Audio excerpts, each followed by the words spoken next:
Class 12-এর physics ক্লাসে আজকের আমরা আলোর অপর একটি ধর্ম সম্বন্ধে আলোচনা করব। আমরা জানি আলোক এক ধরনের তড়িৎচুম্বকীয় তরঙ্গ। তড়িৎচুম্বকীয় তরঙ্গ মানে যে সমস্ত তরঙ্গের একটা ইলেকট্রিক ফিল্ড এবং একটা ম্যাগনেটিক ফিল্ড পরস্পর পারপেন্ডিকুলারলি অবস্থান করে। অর্থাৎ আলোক তরঙ্গ, তাতেও একটা আলো যেদিকে অগ্রসর হচ্ছে, আলোক তরঙ্গটা যেদিকে এগোচ্ছে, তার সাথে লম্বভাবে একটা দিকে তার ইলেকট্রিক ফিল্ড কম্পোনেন্টে থাকে, আর সেই ডিরেকশন অফ প্রোপাগেশনের সঙ্গে লম্বভাবে অপর ডিরেকশানে থাকে হচ্ছে ম্যাগনেটিক ফিল্ড ভেক্টরটা। আর যখন একটা উৎস থেকে আলো নির্গত হয়, তখন তো আলো এরকম একটা তড়িৎচুম্বকীয় তরঙ্গ, যেহেতু তার মধ্যে ইলেকট্রিক ফিল্ড ম্যাগনেটিক ফিল্ড সব শুদ্ধ নিয়েই আলোকটা এগোতে থাকে, এবং তার মধ্যে একটা ডিরেকশানে তিনটে তো axis, X axis, Y axis আর জেড অ্যাক্সিস, তার মধ্যে একটা ডিরেকশানে ইলেকট্রিক ফিল্ড ভেক্টরটা থাকে, আর একটা ডিরেকশানে তার সাথে পারপেন্ডিকুলারলি ডিরেকশানে থাকে ম্যাগনেটিক ফিল্ড ভেক্টর, এবং ওই দুটো ডিরেকশানের সঙ্গে আবার লম্ব যে ডিরেকশান, সেদিকে আলো এগোয়, প্রোপাগেশন হয়। সেই জন্য আলো হচ্ছে এক প্রকার তির্যক তরঙ্গ। আর এই ধরনের আলোকে আমরা বলি অসমবর্তিত আলো বা আনপোলারাইজড লাইট। এইবারে এই যে আলো যেদিকে এগোচ্ছে, সে গতির অভিমুখের সাথে আমি লম্বভাবে কোনো একটা নির্দিষ্ট একটা তল রেখে সেই তলের ওপর যদি ইলেকট্রিক ফিল্ড ভেক্টরটার গতি বা কম্পনকে সীমাবদ্ধ করে দিই, যে শুধুমাত্র ইলেকট্রিক ফিল্ড ভেক্টরটাই এই তলের ওপর কম্পিত হবে, এই তলে ম্যাগনেটিক ফিল্ড ভেক্টরটা কম্পিত হবে না, এখানে আসবে না, তাহলে তাকে আমি বলবো পোলারাইজড লাইট। অর্থাৎ পোলারাইজেশন ব্যাপারটা হচ্ছে যে তির্যক তরঙ্গের যে দুটো কম্পোনেন্ট থাকে, তার মধ্যে একটা কম্পোনেন্টকে আমি একটা নির্দিষ্ট তলের ওপর কম্পিত হতে অ্যালাউড করছি, আর একটা কম্পোনেন্টকে অ্যালাউ করছি না। অর্থাৎ পোলারাইজেশন একমাত্র তির্যক তরঙ্গেই সম্ভব। অনুদৈর্ঘ্য তরঙ্গের ক্ষেত্রে যাদের কিনা কম্পনের অভিমুখ এবং তরঙ্গের গতির অভিমুখ পরস্পর সমান্তরাল হয়, তাদের ক্ষেত্রে কিন্তু এই পোলারাইজেশন প্রপার্টিটা শো করতে পারে না।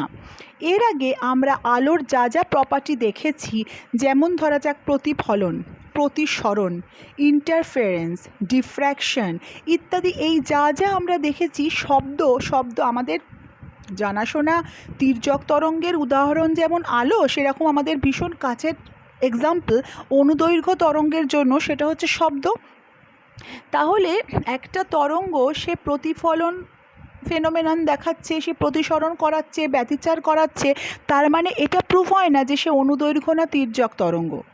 তার অনুদৈর্ঘ্য এবং তির্যক তরঙ্গ কিনা সেটাকে আইডেন্টিফাই করার জন্য একমাত্র যে ধর্মটা, সেটা হচ্ছে পোলারাইজেশন। অনুদৈর্ঘ্য তরঙ্গকে আমি পোলারাইজড করতে পারি না, কিন্তু তির্যক তরঙ্গকে আমি পোলারাইজড করতে পারি। এটা হচ্ছে দুজনের মধ্যে তফাৎ। আর আলোক তরঙ্গ, যে কিনা একটা তড়িৎচুম্বকীয় তরঙ্গ, যার মধ্যে ইলেকট্রিক ফিল্ড ভেক্টর এবং ম্যাগনেটিক ফিল্ড ভেক্টর দুটোই থাকছে, সেখানে ওই আলোর ডিরেকশন অফ প্রোপাগেশন, তার সঙ্গে পারপেন্ডিকুলার তলের ওপর আমি ইলেকট্রিক ফিল্ড ভেক্টরের গতিটাকে বা ভাইব্রেশনটাকে আমি লিমিটেড করে দিচ্ছি, আমি রেস্ট্রিক্টেড করে দিচ্ছি। এইটা হচ্ছে লাইটের পোলারাইজেশন। আর যে ব্যবস্থার সাহায্যে, যে মেকানিজমের সাহায্যে, যে জিনিসটার সাহায্যে আমরা একটা আনপোলারাইজড লাইটকে পোলারাইজড বানিয়ে দিচ্ছি, তাকে আমরা বলবো একটা পোলারাইজার। এবং যে যন্ত্র বা যে জিনিসটার সাহায্যে একটা লাইট সেটা আনপোলারাইজড নাকি পোলারাইজড, এটাকে আইডেন্টিফাই করাচ্ছি, সেটাকে আমরা বলবো অ্যানালাইজার। তাহলে পোলারাইজার আর অ্যানালাইজার, এ দুটোর মধ্যে ভীষণভাবে একটা কনফিউশন তৈরি হয় মাঝে মাঝেই। পোলারাইজার হচ্ছে পোলারাইজ করছে, আলোকে অসমবর্তিত আলোকে সমবর্তিত করছে, আর অ্যানালাইজার হচ্ছে অ্যানালাইজ করছে যে weather it is an unpolarised light or a polarised light wave, সেটা হচ্ছে অ্যানালাইজার। এখানে দেখো ছবিতে, প্রথম ছবিতে তো দেখতে পাচ্ছি আমি রেড এবং ব্লু দিয়ে আমি দুটো তরঙ্গের ডিরেকশন দেখিয়েছি, এটা একটা আনপোলারাইজড ইলেকট্রোম্যাগনেটিক ওয়েভ। সেকেন্ড যে ছবিটা, টর্চ থেকে যে লাইটটা বেরোচ্ছে সেটা আনপোলারাইজ, তার মধ্যে দুটো তরঙ্গ আছে, দুটো অভিমুখে তরঙ্গ রয়েছে, দুটো ভেক্টর রয়েছে। এই গতির অভিমুখের সঙ্গে আমি একটা তল রেখেছি দেখো লম্বভাবে, যার মধ্যে দিয়ে পাস করার ফলে লাইটটা একটা তলেই কম্পিত হচ্ছে। অর্থাৎ এখানে এই যে পোলারাইজার যেটা রয়েছে, সে পোলারাইজারের আগে পর্যন্ত ওটা আনপোলারাইজড লাইট ছিল এবং পোলারাইজারের পর থেকে ওটা পোলারাইজড লাইটে পরিণত হয়েছে।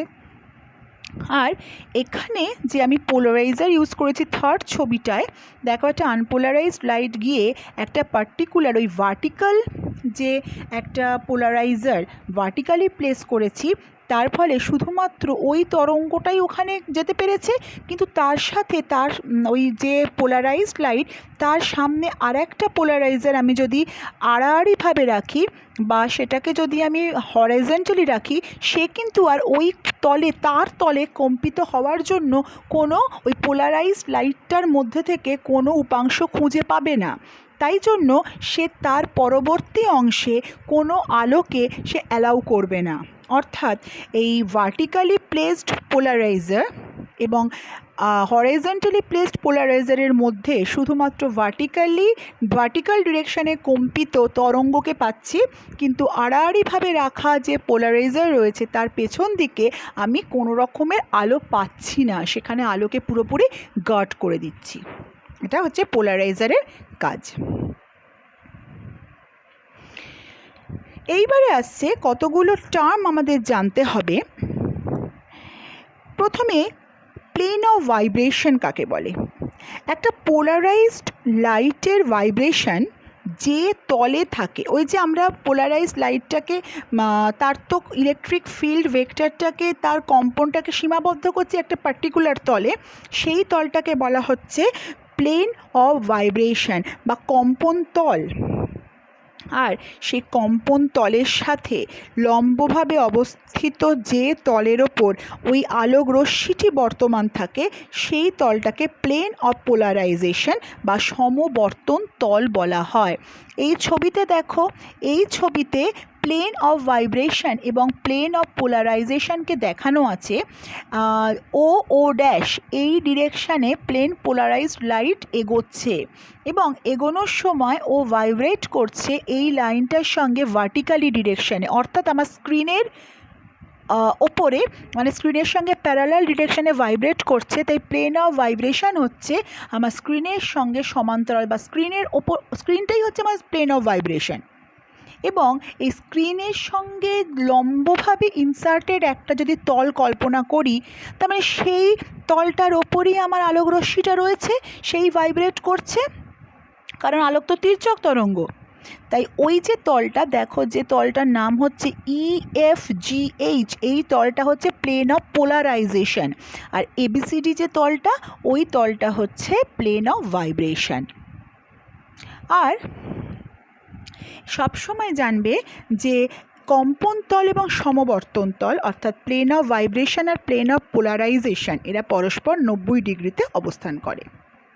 নিচের ছবিতে লাইটের, আনপোলারাইজড এবং পোলারাইজড লাইটের কতগুলো পিক্টোরিয়াল রিপ্রেজেন্টেশন রয়েছে। দেখো, অসমবর্তিত আলোক তরঙ্গ যেটা রয়েছে, সেই আলোক তরঙ্গের মানে তরঙ্গের যে ভাইব্রেশন, তরঙ্গের যে গতি, সেটা তো ধরো স্ক্রিনের সঙ্গে সমান্তরাল বা স্ক্রিনের সঙ্গে অভিলম্ব দুদিকেই ঘটছে। তাই জন্য একদম যে নিচের ছবিটা, সেখানে দেখো একটা অ্যারো এবং তার ওপর ডট দেওয়া আছে। ডট মানে কি? স্ক্রিনের সঙ্গে লম্ব দিকে, আর অ্যারোটা হচ্ছে স্ক্রিনের তলে, মানে স্ক্রিন যেটা রয়েছে, যে তল, যেখানে তোমরা লেখাটা দেখতে পাচ্ছ, আঁকাটা দেখতে পাচ্ছ, সেই স্ক্রিনের সঙ্গে সেই তল এবং স্ক্রিনের লম্ব তল দুদিকেই তার আন্দোলন রয়েছে তরঙ্গের। তাই জন্য ওটা হচ্ছে আনপোলারাইজড লাইটের সিম্বল। পোলারাইজড লাইট যারা কিনা স্ক্রিনের তলে আন্দোলিত হচ্ছে, তাদের আমরা এইভাবে প্রথম ছবির মতন অ্যারো দিয়ে বোঝাই। এবং যে পোলারাইজড লাইট এই স্ক্রিনের সঙ্গে লম্ব দিকে আন্দোলিত হচ্ছে তাদের সেকেন্ড ছবিটার মতন ডটেড লাইন দিয়ে আমরা বোঝাই। তাহলে পোলারাইজড লাইট এবং আনপোলারাইজড লাইটের সিম্বল এই তিনটে ছবির মাধ্যমে বোঝা গেল। এইবারে চলে আসছি আমরা আরেকটা ইম্পর্ট্যান্ট টপিকে, অ্যাঙ্গেল অফ পোলারাইজেশন অর্থাৎ সমবর্তন কোণ। সমবর্তন কোণ বা অ্যাঙ্গেল অফ পোলারাইজেশনকে আমরা বিভিন্নভাবে ডিফাইন করতে পারি। প্রথমটা বলছে the angle at which unpolarized light must be incident upon a non-metallic surface for the reflected radiation to acquire maximum plane polarization। অর্থাৎ একটা আনপোলারাইজড বা অসমবর্তিত আলো কোনো জায়গায় প্রতিফলিত হওয়ার পর সে যে ইনসিডেন্ট অ্যাঙ্গেল অফ ইনসিডেন্স বা যে আপতন কোণটার জন্য এই প্রতিফলনের পর যদি সেই আলোকরশ্মিটা পোলারাইজড হয়ে যায় তাহলে যে পার্টিকুলার আপতন কোণটার জন্য এই প্রতিফলনের ফলে ঘটা সমবর্তন বা পোলারাইজেশন তার মাত্রা ম্যাক্সিমাম হয়, তাকে আমরা সেই আপতন কোণটাকে আমরা বলবো অ্যাঙ্গেল অফ পোলারাইজেশন বা সমবর্তন কোণ। তারপরে কি বলছে, it is also represented as the angle of incidence at which light with a particular polarization is perfectly transmitted through a transparent dielectric surface with no reflection। বলছে যে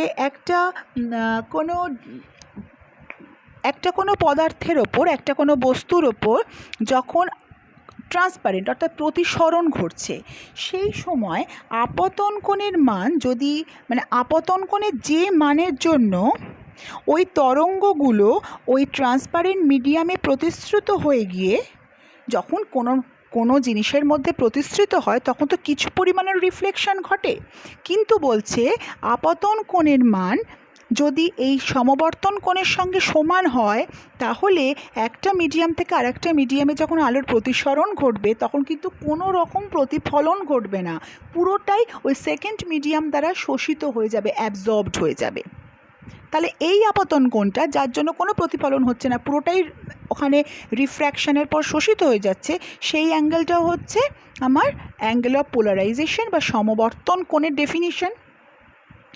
আর এই অ্যাঙ্গেলটাকে ব্রুস্টার্স অ্যাঙ্গেলও বলা হয়, কারণ ব্রুস্টারের সূত্র এক্ষুনি আমরা পড়ব।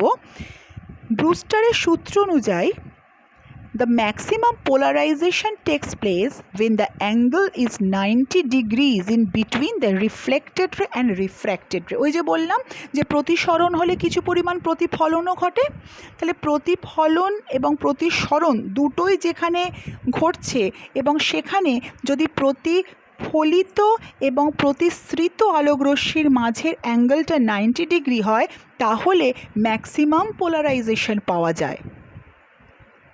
এবং সেই আপতন কোণটা যার জন্য ম্যাক্সিমাম পোলারাইজেশন পাওয়া যাচ্ছে এবং যার জন্য রিফ্র্যাক্টেড অ্যান্ড রিফ্লেক্টেড রেজের মধ্যে 90 ডিগ্রি অ্যাঙ্গেল তৈরি হচ্ছে, সেই অ্যাঙ্গেল অফ ইনসিডেন্সটাকে বা আপতন কোণটাকে আমরা বলছি অ্যাঙ্গেল অফ পোলারাইজেশন, এবং এটার আর একটা নাম হচ্ছে ব্রুস্টার্স অ্যাঙ্গেল। এবারে দেখা যাক যে ব্রুস্টারের সূত্রটা কী। দেখো ওই যে বললাম আমি যে প্রতিফলন এবং প্রতিসরণ যেখানে একসঙ্গে হচ্ছে, এখানে নেওয়া হয়েছে এয়ার এবং গ্লাস দুটো মিডিয়াম, আপতন কোণের মান আইপি এবং প্রতিসরণ কোণের মান যদি আর হয় তাহলে আমরা জানি যে রিফ্র্যাক্টিভ ইন্ডেক্স মানে গ্লাসের refractive index with respect to air is sine IP by sine R, Snell's law আমরা জানি।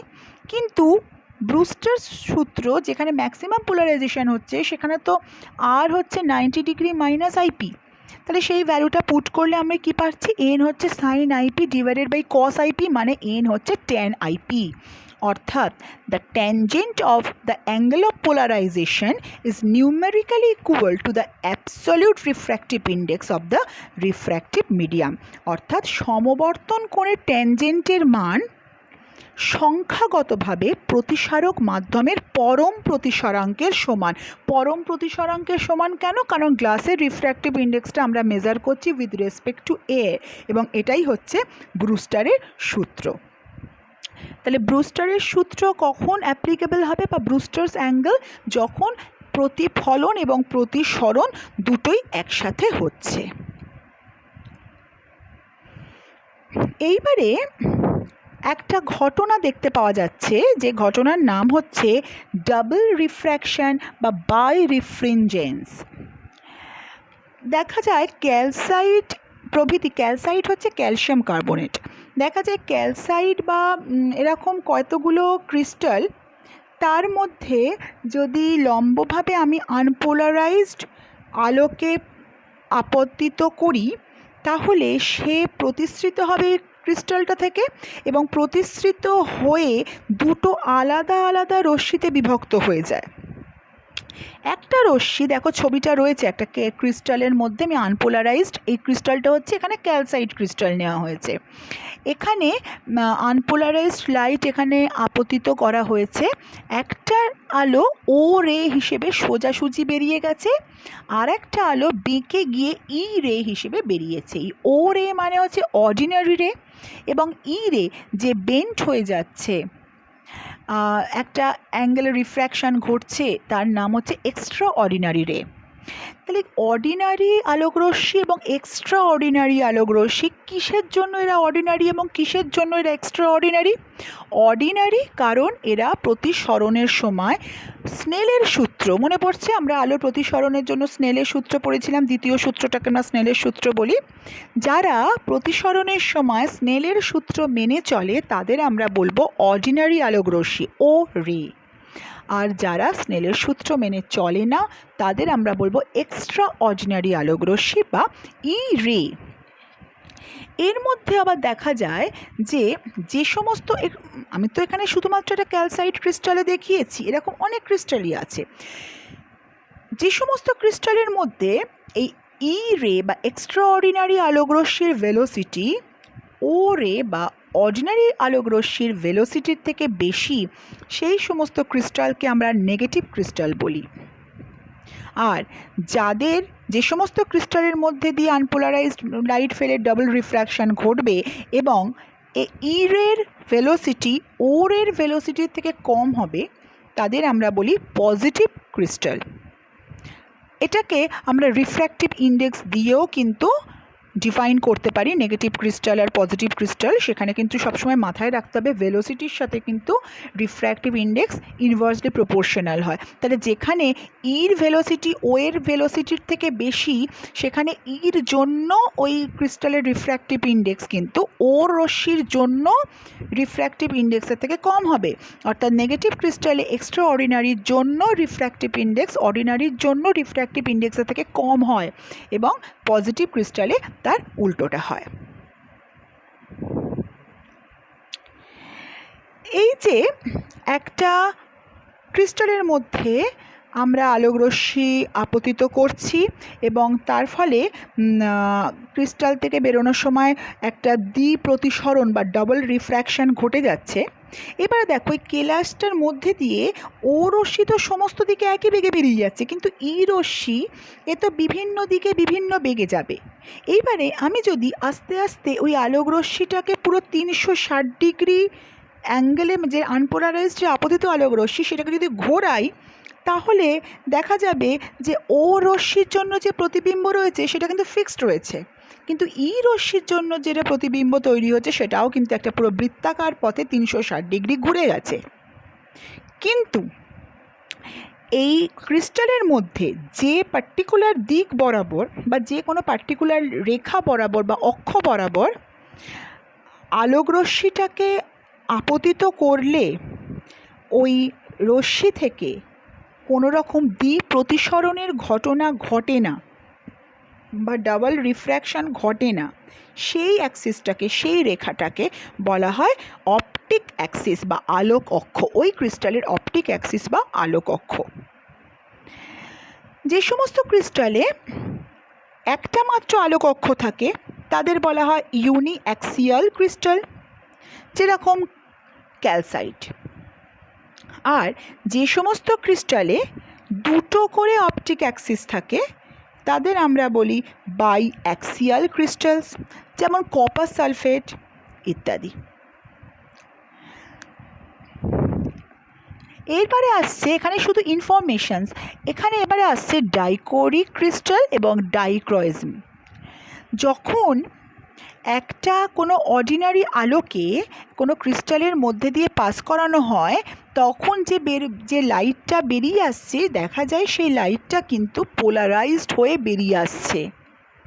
এই ঘটনাটাকে বলা হয় আলোর দ্বিরাগত্য পদ্ধতি বা ডাইক্রয়েজম। এবং যে ধরনের কেলাস তার মধ্যে দিয়ে একটা আনপোলারাইজড আলোকে পাস করিয়ে পোলারাইজড করে ফেলে সেই সমস্ত কেলাসগুলোকে বলা হয় দ্বিবর্ণ কেলাস বা ডাইকোরিক ক্রিস্টালস। আর এই যে ক্রিস্টালদের এই ধর্মটা ডাইক্রয়েজম ধর্ম, এই ধর্মকে কাজে লাগিয়ে পোলারয়েড বানানো হয়। পোলারয়েড ব্যাপারটা কি? পোলারয়েড জিনিসটা হচ্ছে পোলারাইজিং শিট বা পোলারাইজিং ফিল্ম, তার কমার্শিয়াল নাম পোলারয়েড। এগুলো কিভাবে তৈরি করা হয়? পোলারয়েডের ওপর ছোট্ট ছোট্ট ক্রিস্টাল বসিয়ে, মানে অনেকগুলো ছোট্ট ছোট্ট ক্রিস্টালগুলোকে একটা নির্দিষ্টভাবে অ্যালাইনমেন্ট ঘটিয়ে ঠিকভাবে সাজিয়ে একটা পোলারাইজেশন ফিল্ম বানানো হয়।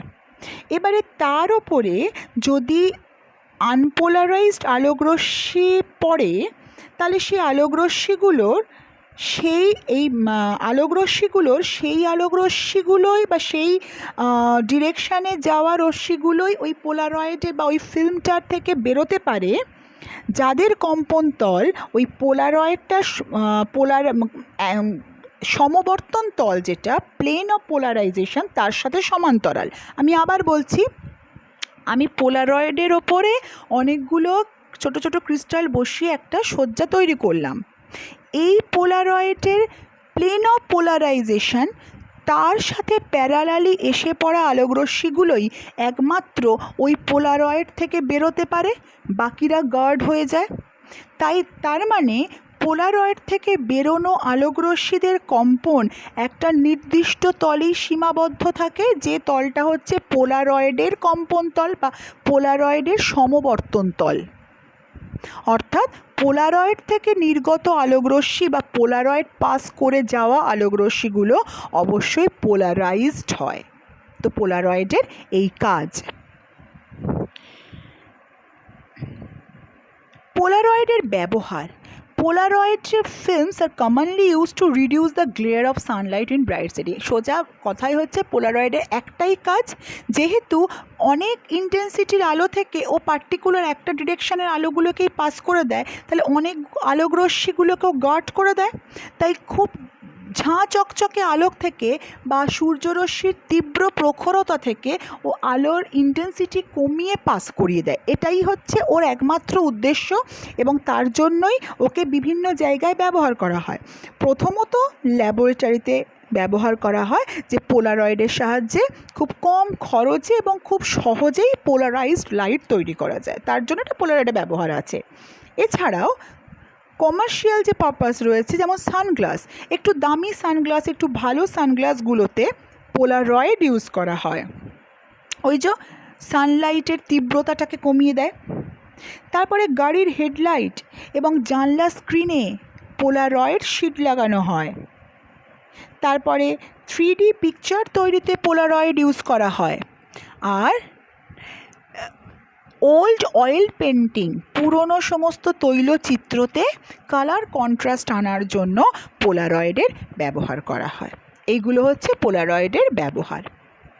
একটা অঙ্ক আছে, the velocity of light in water বলে দিয়েছে, জলের মধ্যে আলোর গতিবেগ বলে দিয়েছে, what is the polarising angle of incidence, মানে অ্যাঙ্গেল অফ পোলারাইজেশন জানতে চেয়েছে। শুধুমাত্র বলে দিয়েছে আলোর মধ্যে, এই জলের মধ্যে আলোর গতিবেগ। দেখো রিফ্র্যাক্টিভ ইন্ডেক্স, সেটা তো হচ্ছে speed of light in space divided by speed of light in water, অর্থাৎ জলের পরম প্রতিসরাঙ্ক।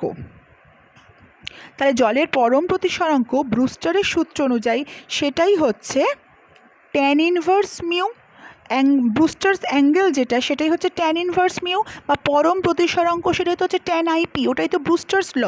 এই আইপিটাই জানতে চেয়েছে, তার মানে আইপি হচ্ছে tan ইনভার্স মিউ।